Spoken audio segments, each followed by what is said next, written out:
Bonjour, bonjour, bonjour et bon matin. Bienvenue au webinaire de mai. On est super content de vous avoir avec nous. Aujourd'hui, on touche à un sujet auquel on n'a jamais consacré un webinaire au complet. On va se parler d'indicateurs de performance, de dashboard, de tableau de bord, tout ça dans ces deux. Donc, avec moi aujourd'hui, j'ai Francis et François. Donc, Frank 1 et Frank 2 vont se joindre à moi. Donc, bonjour les gars, bienvenue. Et merci pour votre temps et votre expertise. Comme d'habitude, on va faire un petit peu le tour de la session aujourd'hui. Donc, on va faire l'intro, on va parler un petit peu théorie, pourquoi mesurer, qu'est-ce qu'il faut mesurer, puis un petit peu pour qui. Puis après ça, on va se lancer tout de suite en démo avec Francis, puis par la fin, François. Donc, merci à tous, bon webinaire, puis on se reparle vers la fin pour mon cas.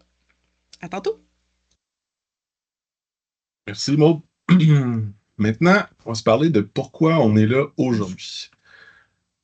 On est là pour bien comprendre à quoi servent les rapports et les tableaux de bord avec ces deux, mais surtout comment les utiliser efficacement et faire parler nos données. Comme l'indique la présentation à l'écran, c'est important de comprendre pourquoi on recueille de l'information et c'est quoi les bénéfices de bien mesurer la performance de notre organisation. La raison est simple, c'est difficile d'améliorer ce qu'on ne mesure pas. C'est là que les KPI ou indicateurs clés de performance entrent en jeu pour nous aider. Premièrement, pour mobiliser les équipes autour d'un objectif clair et mesurable. Par exemple, pour que tous les employés prennent à cœur le temps de réponse client ou s'assurer de la bonne progression d'un projet important pour l'organisation. Ensuite, pour l'évolution de nos performances dans le temps. C'est important de pouvoir se comparer avec notre passé pour voir si on est sur une tendance positive ou une tendance négative, pour déterminer c'est quand le bon moment d'ajuster nos stratégies. Et finalement, pour prendre des bonnes décisions éclairées, basées sur des métriques mesurables et diminuer la prise de décision sur des impressions ou des feelings. Bref, les rapports et les tableaux de bord dans ces deux, c'est pas juste des outils de visualisation, c'est des outils de pilotage du navire. Ils nous donnent une vue d'ensemble, mais aussi nous permettent de zoomer sur des détails qui comptent. Alors aujourd'hui, on va voir comment tirer le maximum de ces outils, parce que bien utilisés, ils peuvent vraiment transformer la manière de gérer, de collaborer et d'atteindre nos objectifs. Quand on parle de bien définir nos KPI, ça signifie définir des balises mesurables qui nous permettent de nous évaluer par rapport à un objectif organisationnel. C'est évident que ça ne sert à rien de mesurer la performance d'une équipe si on ne se donne pas une cible d'équipe commune et acceptée de tous. C'est là que les graphiques et les données statistiques peuvent aider à une équipe à garder le cap sur un objectif parce qu'ils sont capables de se situer constamment par rapport aux attentes de l'organisation. Par exemple, ça peut être encourageant pour une équipe de support de voir que la quantité de billets ouverts par mois reste en dessous de leur capacité théorique de l'équipe. Et si ce nombre augmente au-dessus de la capacité théorique, ben, ça donne le signal à un patron qui est en engagé de l'aide supplémentaire. Au-delà de la gestion de l'équipe, il y a aussi la stratégie d'organisation. Les décisions à haut niveau sont souvent basées sur des variables qui peuvent changer fréquemment. Si on base nos décisions sur une vieille information ou sur une information à moitié fiable, ça peut être la différence entre le succès et l'échec d'une organisation.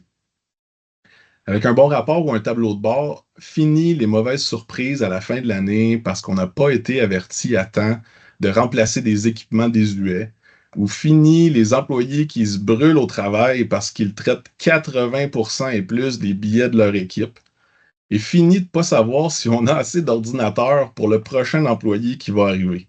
Avec des bons rapports ou des bons tableaux de bord, on ne se fait plus coincer dernière minute.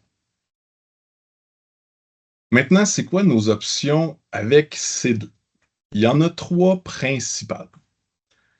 Comme l'indique le tableau, le premier, c'est les tableaux de bord natifs dans l'application, qui sont inclus dans toutes les versions de C2. On peut faire des graphiques pour suivre des métriques de base dans C2. C'est simple à utiliser, mais il n'y a pas de calcul complexe possible. Et une petite chose aussi, c'est qu'il n'y a pas d'automatisation d'envoi par courriel de ces graphiques-là. La deuxième option, c'est les rapports StimulSoft. Ils sont également inclus dans toutes les versions de C2 quand vous êtes avec nous. Il n'y a aucun effort de déploiement parce que c'est imbriqué dans C2. Il n'y a pas d'installation requise. Le seul bémol, c'est que ça demande une bonne compréhension du langage SQL pour bien utiliser l'outil. C'est possible de faire des rapports sans bien maîtriser le SQL, mais la vraie magie de StimulSoft, c'est avec une bonne compréhension d'SQL. C'est l'outil parfait pour faire des listes PDF ou des listes CSV. On peut même les envoyer automatiquement chaque semaine, chaque mois, et même générer des tableaux de bord métriques très complexes. C'est un outil qui vient avec ces deux et qui devrait combler environ 95% de vos besoins de rapport. Et c'est inclus. Le troisième, c'est les tableaux de bord de Power BI. Microsoft a développé un super outil pour faire des tableaux de bord dynamiques. Pour faire des présentations, c'est l'outil parfait. On peut jouer avec des filtres en pleine présentation, donner une vue d'ensemble sur un sujet. Ensuite, on peut zoomer sur un département ou une équipe précise. Avec Power BI, c'est facile de capter l'attention de notre public, stimuler des discussions et faire ressortir des métriques de façon claire et visuelle. Par contre, comme Power BI n'est pas inclus dans ces deux, ça demande un petit peu plus d'effort pour le déploiement.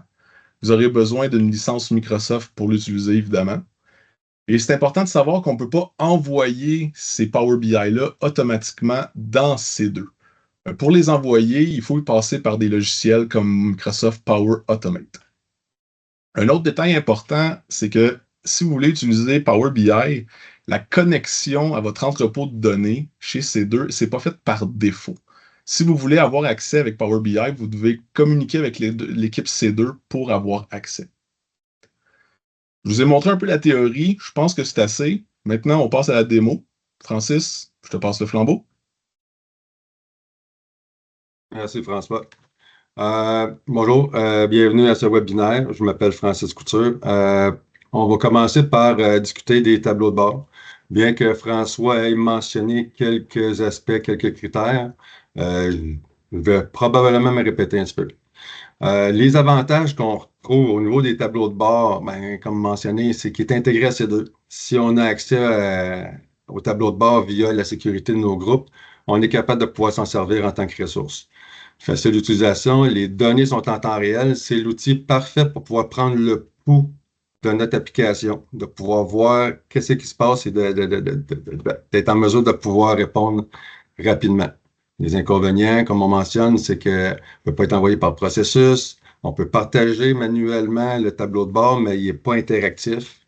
Puis il n'est pas possible de pouvoir faire des calculs aussi simples qu'une somme ou une moyenne. Lorsqu'on arrive dans C2 en tant que ressource, on atterrit dans la grille des billets. On accède au tableau de bord par le menu de gauche, ici, tableau de bord, qui va nous permettre de pouvoir afficher nos indicateurs. Il est possible de pouvoir en créer des nouveaux, de pouvoir modifier ceux-là. Ici, je présente des indicateurs pour les gestionnaires. On pourrait montrer, il y a plein de types d'indicateurs, ça dépend de vos objectifs et de votre réalité. Mais ici, dans les exemples que je présente ici, on a les incidents de sécurité qui sont arrivés aujourd'hui. Le nombre total de billets qui sont ouverts encore. Le nombre de billets qui sont créés aujourd'hui. On peut voir les billets qui sont ouverts par ressources qui nous permettent de pouvoir voir un peu la charge de travail qui est sur les épaules de nos ressources. Les billets priorité 1, les P1 qui sont ouverts, qui n'ont pas été traités encore, et les incidents de sécurité qui sont été au cours du mois. On a aussi une portion, je viens d'avoir ici un incident de sécurité.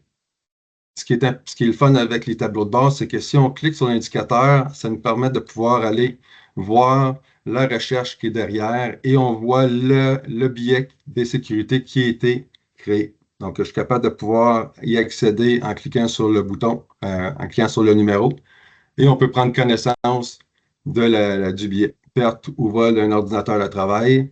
Mais je vois que j'ai déjà une ressource qui est sur le billet, qui est assignée, donc il est pris en charge. Je n'ai pas besoin de m'en occuper. Mais je l'ai quand même vu apparaître dans mon tableau de bord à partir d'ici. Un deuxième billet a été créé, un sixième billet de sécurité au total, et c'est une priorité 1, évidemment, qui est encore ouvert.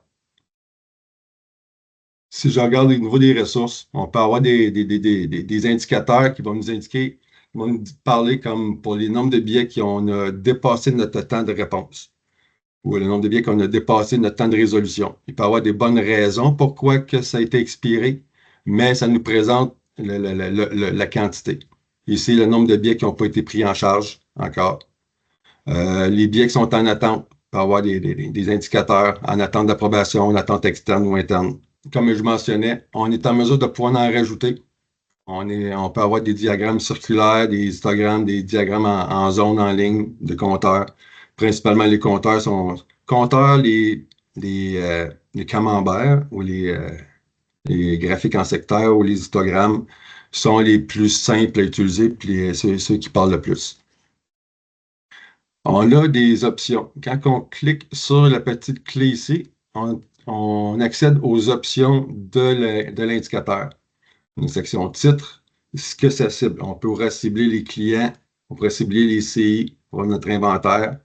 Mais encore là, on va juste faire un dénombrement selon les critères.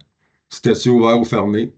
On peut faire une précision sur le type de billet qu'on veut qu'il soit orienté. On a un modèle de recherche. Puis ça, c'est un des points forts du tableau de bord de C2, c'est qu'on est en mesure de pouvoir se créer des recherches, des modèles de recherche pour pouvoir être utilisés dans les indicateurs. Et ensuite de ça, on vient indiquer la durée pour laquelle on veut que l'indicateur puisse couvrir afin de pouvoir récupérer tous les billets qui sont retournés par la recherche. En parlant de durée de période, il faut savoir que on parle si on dit 4 ans, ben on parle de l'année en cours et les 3 années précédentes. Si je parle comme un jour ou 4 jours, ben c'est aujourd'hui et les 3 jours précédents. Dans le cas où je prendrais un mois, puis on se trouverait être le 3 juin, ben j'aurais seulement 3 jours d'indicateur parce qu'il présente le mois en cours. Quand on dit une durée, c'est toujours le mois en cours. Si je veux avoir le mois précédent aussi, je vais aller chercher 2 mois. La différence, le jour, une journée, c'est pas nécessairement le jour aujourd'hui où ce que ça a commencé à 8 heures un matin. C'est les dernières 24 heures ouvrables que l'application va nous retourner. Donc, on va être en mesure de pouvoir avoir un peu plus que ce qui est arrivé aujourd'hui. C'est bon à savoir. Maintenant, StimuleSoft. StimuleSoft, il y a l'avantage, comme mentionné par mon collègue, d'être utilisé par les processus pour être envoyé de façon hebdomadaire ou même annuelle par des processus récurrents, des rapports sur des indicateurs ou des rapports sur des activités, des incidents de sécurité. Il faut savoir que le tableau de bord il est basé directement sur ces deux, donc on a les données en temps réel. Le rapport StimuleSoft ou Power BI, même chose, sont branchés sur le Data Warehouse, qui amène un délai de mise à jour. Les informations sont mises à jour 3 fois par jour, matin, midi et dans la soirée. Cependant, avec StimuleSoft, on est capable de pouvoir avoir un diagnostic sommaire ou détaillé de notre application C2, de notre CMDB, de notre billetterie, de notre charge de travail. On est capable de pouvoir aller chercher beaucoup d'informations, beaucoup de choses.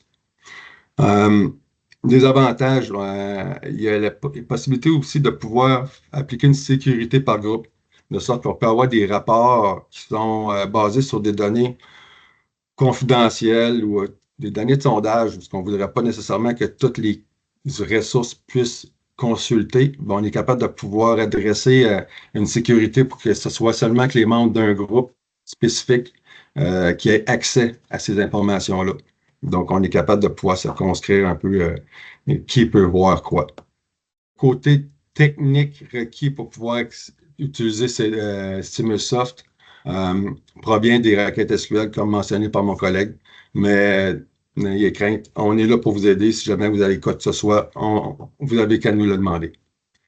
Ici, je vous présente un rapport de StimuSoft qui présente des indicateurs que vous avez déjà probablement vu dans un webinaire précédent, où ce qui nous présente les demandes, les top 5 du mois d'octobre et les billets qui ont été créés dans les 3 derniers mois, dont le mois d'octobre et les précédents.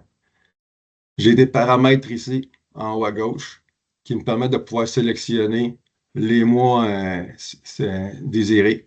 Je pourrais choisir une file en particulier ou toutes les files, ce qui permet de pouvoir faire ce qu'on parle de forage de données. Ça permet de pouvoir préciser davantage ce qu'on veut, qu'on est en mesure de pouvoir dire, bon, en février 2025, voici ce que ça donne comme information. Quand on va dans la conception du tableau de bord, on a les indicateurs, on a les graphiques ici qui sont accessibles dans le menu ici, inséré en haut. On a plusieurs composantes, dont les graphiques qu'on va avoir ici, le camembert, entre autres, ou les histogrammes en groupé. Il y a plusieurs, vous voyez comme il y en a plusieurs. Vous aurez tout le loisir de pouvoir vous amuser avec. Excusez-moi. Donc, si on veut voir, si on veut configurer le graphique, on est en mesure de pouvoir accéder aux informations en double-cliquant dessus et on va voir dans la section de gauche les informations et les données qui sont rattachées à ça. On parle de le nombre et les requêtes. On cherche le top 5 des requêtes les plus populaires. Donc, on est en mesure de pouvoir de le présenter. On a les informations à paramétrer pour dire c'est quoi les axes. Et aussi, on a un paramètre dans notre grille ici, dans notre éditeur. À droite, on voit top N.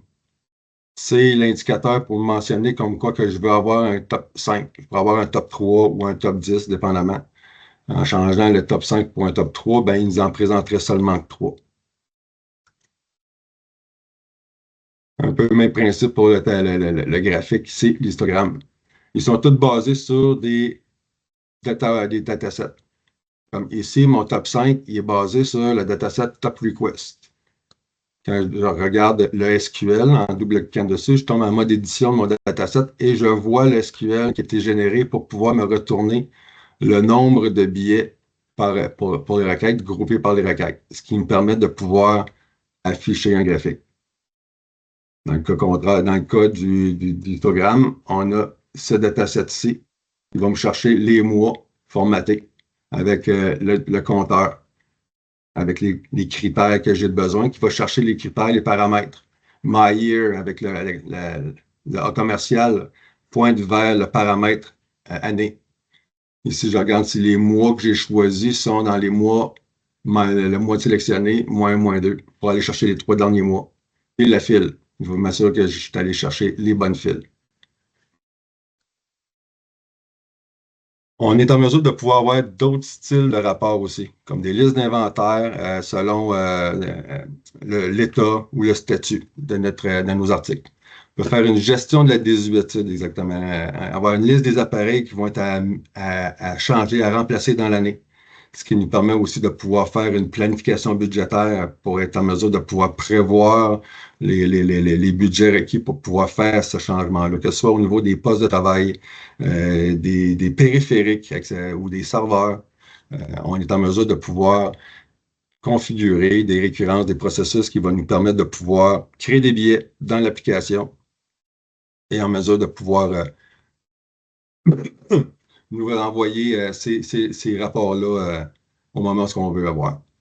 On a aussi la possibilité d'avoir des rapports sur des valeurs, la valeur amortie de notre impact, de notre parc, de nos actifs. Pour ce faire, on va avoir besoin d'avoir certaines configurations dans l'application. On parle une matrice Et si je veux amortir des articles, il faut que je puisse avoir une matrice d'amortissement qui va m'indiquer sur la première année combien que j'ai amorti, deuxième année, troisième année, et ainsi de suite. On va avoir une matrice 2 ans, 3 ans, 5 ans, 10 ans, dépendamment de vos catégories. C'est à vous de vérifier. Ici, moi, j'avais comme ce que j'ai fait ici, j'avais deux matrices. Une matrice 5 ans et une matrice 3 ans. Ce qu'on doit faire aussi, c'est que sur nos articles, on doit lui ajouter de l'information, comme la date d'achat, ce qui est important pour pouvoir déterminer dans quelle période on est pour faire l'amortissement.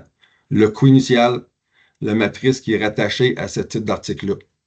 Le dépôt initial qui pourrait être un montant qui serait déduit du coût d'achat pour pouvoir calculer la valeur journalière.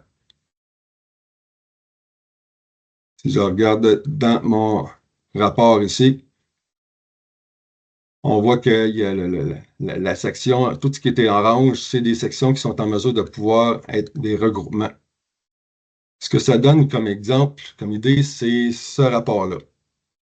Prenons le nom de l'item, les catégories, l'état, la date d'achat, le prix, le taux d'amortissement rattaché au produit selon l'année d'achat, selon dans quelle période on se retrouve, le coût journalier amorti, le nombre de mois, le nombre de jours dans le mois précédent et la valeur qu'a coûté ou la valeur qu'a perdu l'actif dans le mois. On regarde du côté de la requête SQL. Si on clique sur le petit plus dans le dataset, on permet de pouvoir voir les champs qui sont rattachés au dataset, au jeu de données, pardon. Si je double-clique dessus, ça va vous présenter la requête SQL qui est derrière ce rapport-là. Comme encore j'ai dit tantôt, pour les habitués, ils peuvent voir que c'est une bonne requête. Pour les non-initiés, pour faire oh my God, mais inquiétez-vous pas, on est là pour vous aider. On peut le faire pour vous. Après ça, on vous explique exactement la mécanique, comment ça marche, et par la suite, pour les plus débrouillards, comme mon client pour qui je l'ai fait ce rapport-là, il est parti après, puis il a dupliqué, il en a fait à peu près 20 versions différentes pour ses besoins. Donc, c'est pas quelque chose qui est perdu. Mes sessions sont expirées. On a aussi des articles de base de connaissances. La KB numéro 754. J'en profite pour vous indiquer que la KB nous présente 20 rapports qui sont gratuits, que vous pouvez télécharger, que vous pouvez exécuter dans votre EC2. Ça peut être des rapports sur les CI par catégorie ou les billets en attente, les billets qui ont le délai de dépasser. Vous êtes en mesure de pouvoir les utiliser, les modifier, prendre connaissance de ça, puis les modifier par la suite pour les amener à ce que vous voulez. Il y a aussi un article de base de connaissances qui est la 788, qui explique un peu aussi comment configurer un graphique dans ces deux, avec StimuSoft. Donc, même si le webinaire est enregistré, nos articles de base de connaissances pourraient vous donner de l'information plus précise, plus rapide. Ça fait pas mal le tour de ce que j'avais à vous mentionner aujourd'hui sur les tableaux de bord et sur le Report Engine, l'engin de rapport de ces deux. Donc, sur ce, je passe la balle à mon collègue François. Merci, Francis. Maintenant, on saute à Power BI. Avant que je commence, je dois vous avertir que j'ai beaucoup de difficultés à éviter d'utiliser des termes anglophones. Donc, je vais faire un gros effort, mais s'il vous plaît, soyez clément envers moi. Je vous montre un exemple de Power BI que j'ai fait, puis on va regarder ensemble comment ça fonctionne et le genre d'informations qu'on peut sortir. Avant de commencer à regarder les visuels qu'on a à l'écran, on va regarder un petit peu les settings de Power BI. Donc, premièrement, on regarde à droite, ici, on voit la visualisation, tous les éléments possibles, tous les graphiques en secteur, des tables, des histogrammes. On a toutes environ les mêmes options que dans Excel ou dans d'autres outils de reporting. Mais une chose qui est à savoir, c'est qu'on peut aussi aller sur une espèce de magasin dans Power BI qui va nous offrir beaucoup de modules créés par la communauté elle-même. Donc, si vous ne trouvez pas ce que vous voulez exactement là-dedans, vous pouvez accéder au petit magasin ici et il y en a énormément. La communauté de Microsoft est très active. Vous allez sûrement trouver ce que vous cherchez. Ensuite de ça, on regarde un petit peu les concepts qu'on a. Le concept de base qu'on a ici, c'est le filtre. Et dans Power BI, on a deux options pour faire des filtres.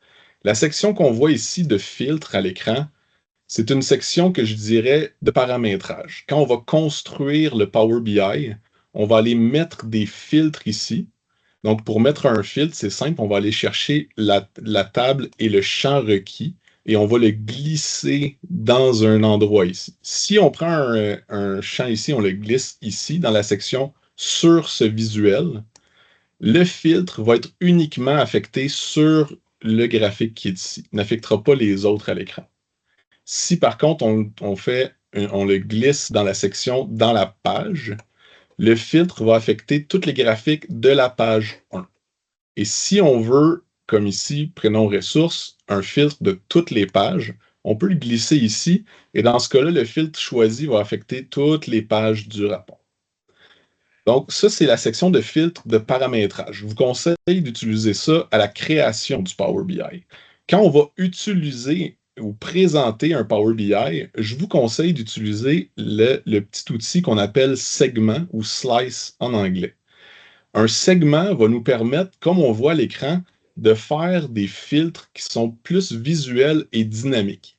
Comme dans ce cas-ci, j'en ai créé deux pour sélectionner les mois de l'année que je veux présenter et une façon simple de sélectionner et de désélectionner des ressources directement ici. Donc, au début, je peux sélectionner et filtrer dans cette section-ci, mais dans une présentation, je vous conseille d'utiliser des segments comme ceci. Ensuite, on va regarder un petit peu les tables. Je ne veux pas y aller en profondeur, je veux vous expliquer le pourquoi on doit maîtriser un petit peu le concept de table en arrière. Quand on veut construire un Power BI, on doit aller chercher les tables qu'on a besoin pour construire le rapport.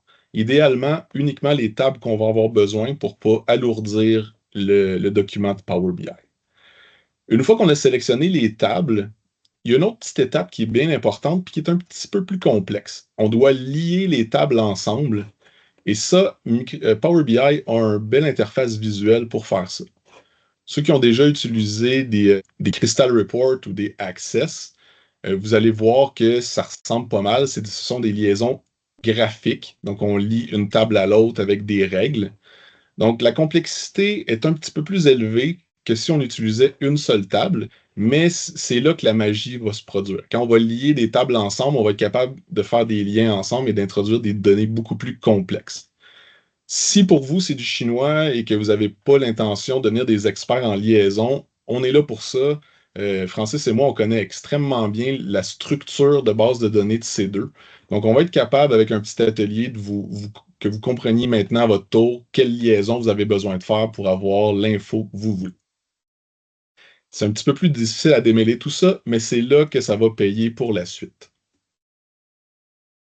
Maintenant que la mécanique et les options de base sont comprises, je ne vous parlerai pas des entêtes qu'on voit ici, pour la simple et bonne raison que ce n'est pas parfaitement nécessaire pour faire la base avec Power BI. Je vais vous montrer des exemples et ensuite de ça, on va pouvoir regarder qu'est-ce qu'on peut faire de plus. Le premier exemple que j'ai pour vous, c'est un tableau de bord de satisfaction client. Quand notre support répond à des clients et offre un service, à la fin du service, on va envoyer un email avec la possibilité de remplir un sondage, qui est tout simplement une note sur 5, donc 5 étoiles, et une petite description. Nous, dans ce cas-ci, on va interroger les résultats de sondage. Donc, on regarde ici à l'écran et j'ai préparé des petits indicateurs qui sont intéressants. On voit que dans notre cas, 15% des billets avec des billets support ont eu un sondage qui a été rempli. Donc, ce n'est pas tous les billets ou tous les services qu'on offre qui vont avoir un sondage d'attaché. Ça représente, dans ce cas-ci, pour les mois sélectionnés, 62 sur 392. Si je veux inclure à août, on voit les chiffres changent et je peux savoir combien de pourcentage en incluant ou excluant certains mots. Dans Power BI, on peut faire aussi des espèces d'odomètres comme ça. Ça, c'est l'odomètre de base. Il y a des choix beaucoup plus intéressants dans la communauté. Mais au moins, on peut voir facilement avec un barème, dire les moyennes de sondage pour tous ces mois-là, c'est 4,8 sur 5, qui est excellent pour le niveau de service. Si on veut décortiquer un petit peu plus, on peut voir que sur les mois sélectionnés, on a 86% à 5 étoiles, puis on peut voir aussi les autres. Mais vite, ça nous donne un très bon exemple et un très bon indicateur qu'on offre du très bon service. Si on veut, on peut se comparer mensuellement les moyennes.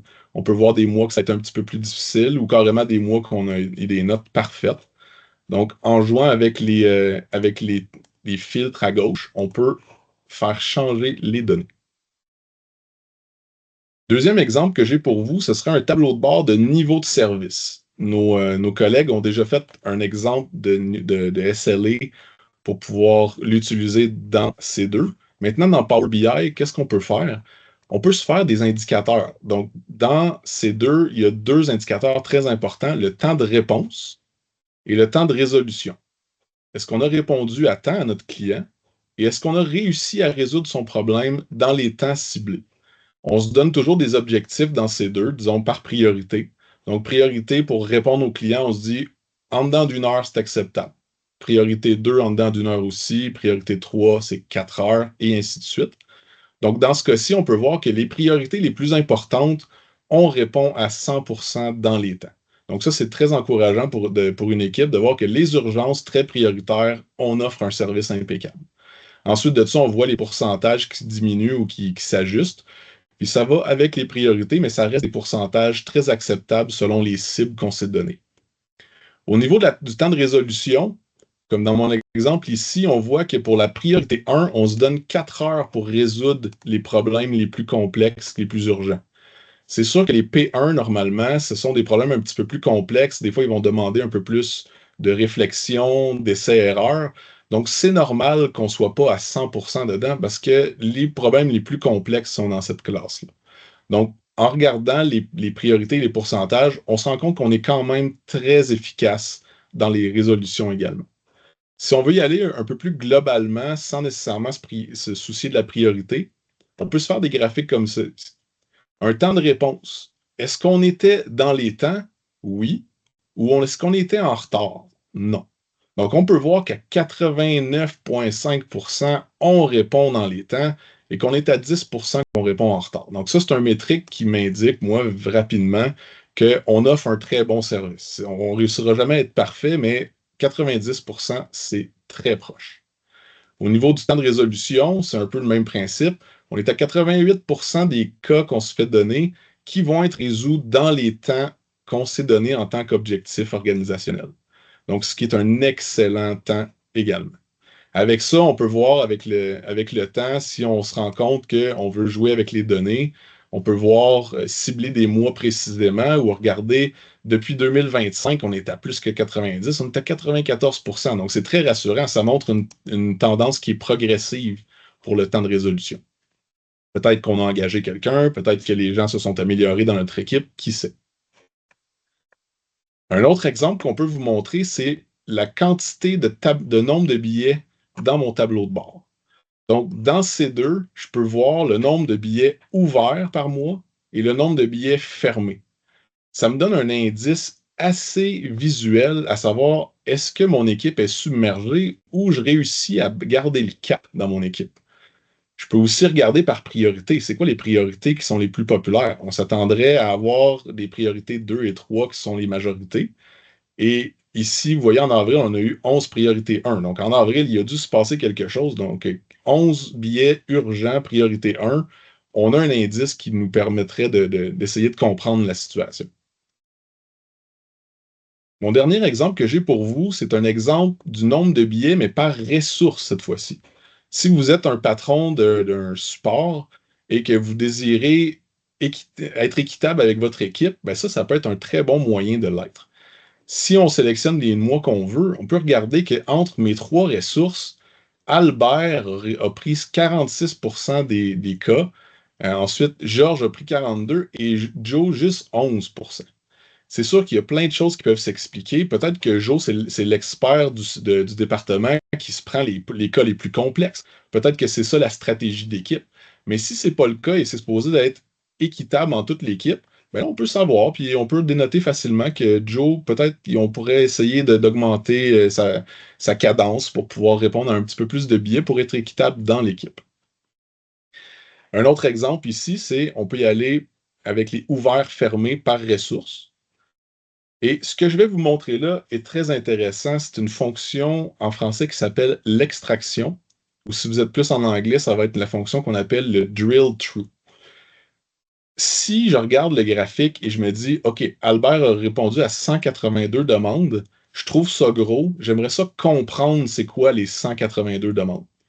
Dans Power BI, préalablement, si j'ai fait une section avec une liste, je peux revenir sur un diagramme et dire, je veux toutes les données des 166 billets de Georges. Dans mon graphique, je peux appuyer sur le bouton de droit et faire extraction ou drill through en anglais. Et ça va m'ouvrir l'onglet préparé, mais ça va changer le filtre pour appliquer uniquement à Georges. Donc, d'un scroll facile, je suis capable de voir ça va être quoi les billets que Georges a répondu et essayer de me faire une idée de comment est-ce que la division s'est faite dans l'équipe. Je peux aller voir celui de Joe et voir un petit peu, voir si c'était-tu vraiment les cas les plus complexes. Donc, je vois ici support niveau 2. Donc, support niveau 2, ça nous dit que ouais, ça devrait être des billets un petit peu plus complexes. Donc, ça expliquerait pourquoi est-ce que Joe a un petit peu moins de billets. Donc, la fonction drill through me permet vraiment de comprendre une donnée qui est dans un graphique en l'explosant. C'est une fonctionnalité qui est très appréciée pour comprendre. Je vous l'ai déjà montré, mais c'est bien intéressant quand on regarde dans des graphiques comme ça, d'essayer d'isoler des ressources. Si on veut juste les statistiques de Georges avec les mois, on peut ici avec le segment. Et si on veut jouer avec les mois, ben, on est capable d'isoler des mois en particulier et se poser des bonnes questions visuellement. Ça fait pas mal de tour de ma démo. J'espère que vous avez vu le potentiel de l'outil. J'ai essayé de rester surtout sur un gros survol, pas y aller en profondeur. Mais sachez qu'on est là, Francis et moi, si vous voulez essayer des choses avec Power BI ou Stimulsoft, on est là pour vous aider. On est des experts de notre équipe. Donc, on va pouvoir vous aider dans tous vos besoins de tableau de bord et de listes et d'extraction. Donc, je vous remercie beaucoup de votre attention. Maude, je te laisse le mot de la fin. Rebonjour, merci Francis, merci François. Dans le chat, j'ai mis les articles de base de données dont Francis a fait référence durant sa section. Si vous avez des questions, c'est le moment. Pour résumer, de mon côté à moi, je voudrais valider ma compréhension un petit peu. Donc, dans le fond, les trois types d'outils de rapport qu'on a fait le tour aujourd'hui, si je comprends bien, on a parlé un petit peu et à la fois des rapports plus d'équipe, de team lead ou de gestion de billets et de rapports plus stratégiques. On a vu les deux listes sur la slide durant la théorie de François. Si je suis un chef d'équipe, puis que je veux savoir plutôt au niveau de comment ça va mon équipe, qui est occupé, comment ça se passe au niveau du temps de réponse, ces choses-là, avec les rapports intégrés, j'ai cru comprendre qu'on peut répondre à beaucoup de situations, puis que quand on veut aller un petit peu plus dans les rapports stratégiques où pardonnez l'anglicisme, mais où on crunch dans les chiffres un petit peu plus pour aller faire des décisions stratégiques, là, on tombe un petit peu plus dans Stimulsoft puis dans Power BI. Est-ce que j'ai bien compris? Si je peux me permettre, c'est à peu Absolument. près ça, Maude. L'idée, c'est que le tableau de bord, le dashboard, comme on parle, va nous donner des indicateurs sur le nombre de billets qui va avoir dépassé la limite. On a une quantité de billets. On n'a pas la moyenne du temps de réponse. On n'a pas les moyennes de temps de résolution. Donc, ces informations-là peuvent être aussi pertinentes pour un gestionnaire, mais ça serait disponible seulement qu'à partir d'un rapport Stimulsoft ou de Power BI dans la manipulation des données. Parfait. François, est-ce que tu avais quelque chose à rajouter ou est-ce que ça convient comme réponse? Ça fait le Ça tour? convient parfaitement. Bon, ça Parfait. résume très bien la complexité. Si on veut utiliser des choses complexes, on doit sortir des tableaux de bord de base. Parfait. Merci. Une autre chose aussi, peut-être, qui est important de souligner, c'est que oui, on a vu des rapports plus de gestion de requêtes, mais Francis a aussi fait allusion à des rapports qui sont plus en termes de gestion de parc informatique, de désuétude, de gestion de matériel. Donc, c'est pas vraiment une question, c'était peut-être plus un commentaire comme quoi il ne faut pas toujours penser juste à nos demandes. On est capable d'aller chercher des rapports et des indicatifs de performance au-delà de la gestion des billets, par exemple. Donc, Si je c'est peux ça. l'ajouter, les idées de rapport que j'ai présentées peuvent s'adresser autant aux gestionnaires des équipes d'opération que les personnes en comptabilité ou les finances pour avoir une vue comptable de la valeur du parc informatique. La préparation budgétaire, c'est quelque chose qui est quand même important, surtout dans plusieurs situations pour pouvoir prévoir ce que ça les coûts de l'année prochaine. Donc, la gestion de la désuétude nous amène aussi cette vision-là. Donc, on peut avoir un rapport qui va nous donner plusieurs informations selon ce qu'on a de besoin. On va être en mesure de pouvoir répondre à la demande. Merci. Une nouvelle question qui vient d'arriver. Donc, comment sont définis les délais de la mise à jour de StimuSoft par rapport au Data Warehouse? Est-ce que c'est paramétré avec des heures précises? Ah, Francis, je sais que tu avais parlé d'à peu près 3 fois par jour, si je ne me trompe pas. Donc, si tu peux donner une couche de plus de détails. ouais, en fait, c'est notre équipe notre équipe système qui, dans les processus, les procédures de mise à jour, va déclencher les mises à jour tôt le matin.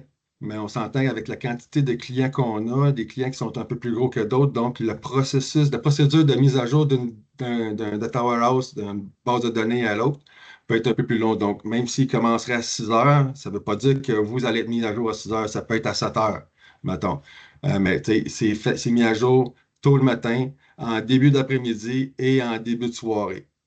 Ce qui veut dire que si on fait un rapport le matin, ben on n'a pas les données de la journée, on a les données de la veille. Si on fait un rapport en fin de journée, du genre vers 8-9 heures, ben on a les données de la journée qui sont dans le Data Warehouse. Parfait. Je pense que ça fait le tour pour aujourd'hui. On va remercier tout le monde d'avoir fait part de notre webinaire ce mois-ci encore une fois. Super content d'avoir conclu une nouvelle saison de webinaire avec vous. On voit que les sujets vous intéressent puis que ça a une valeur ajoutée. Donc, je vous souhaite une excellente fin de journée, un excellent été aussi, puisque c'est le dernier webinaire. Puis à la prochaine. Merci beaucoup à nos experts, Francis, François. C'est très apprécié. Merci tout le Merci. monde. Bonjour à tout le monde. Bonne fin de journée.